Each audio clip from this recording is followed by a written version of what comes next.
ఏరా ఇంకా పడుకోలేదా? లేదన్నా, నిద్ర రాలేదు. ఏరా జాబ్లో ఏమన్నా ప్రెజరా?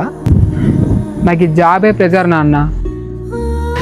నాకు ఒక్క సంవత్సరం టైం అయింది నాన్న, నన్ను నేను ప్రూవ్ చేసుకుంటా. నా ప్యాషన్ ఇది కాదు నాన్న, నా ప్యాషన్ ఇది కాదు. నేను వెళ్ళి ఎందుకు సాధిస్తాను నాన్న. నాతో ఈ జాబ్లు ఇవన్నీ కావట్లేదు నాన్న, నా వల్ల నిజంగా కావట్లేదు నాన్న. అమ్మకు చెప్పుకోలేను, ఎవ్వరికి చెప్పుకోలేను, లాస్ట్కి నీకు కూడా చెప్పుకోలేను నాన్న.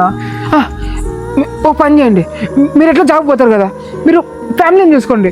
నేను పోయి నెల అయ్యో దేవుడా ఇట్లా చెప్పాలరా, నన్ను నమ్మి నా మీదే ఆశలన్నీ పెట్టుకున్నారే. నాకు నిద్ర పడతాను లేదు నాన్న. నేను ఎవ్వరికి ఇదంతా ముందు ఎందుకు చెప్పలేదురా? కిందికి పోయి మీ అమ్మతో మాట్లాడదాంరా. చెప్పలేను నాన్న, నేను పని చేసి ఇంటి నిద్రిస్తామని చెప్పి ఆ పిచ్చి నా మీద ఎన్నో ఆశలు పెట్టుకోయింది. అట్లా చెప్పాలంటే భయం అవుతుంది నాన్న, మనసు రావట్లేదు నాన్న. అట్లా చెప్పాలన్నా మాట రావట్లేదు. మళ్ళీ ఎన్నాలని రా నచ్చని జాబ్ చేసుకుంటూ బాధపడుతూ ఉంటావు? అదే అర్థం కాలేదన్నా. ఇది నా ప్యాషన్, నా డ్రీమ్, అది ఎట్లా పోయింది? ఇది నా ఫ్యామిలీ, నా ఫ్యామిలీనే ముఖ్యం నాన్న.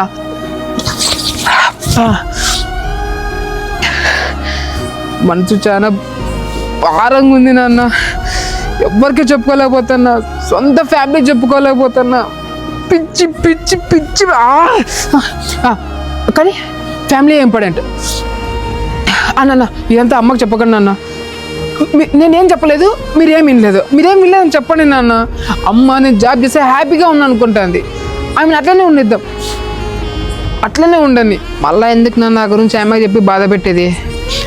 అమ్మ ఇట్లనే ఉండిద్దాం. మనం పోదాం రా నాన్న.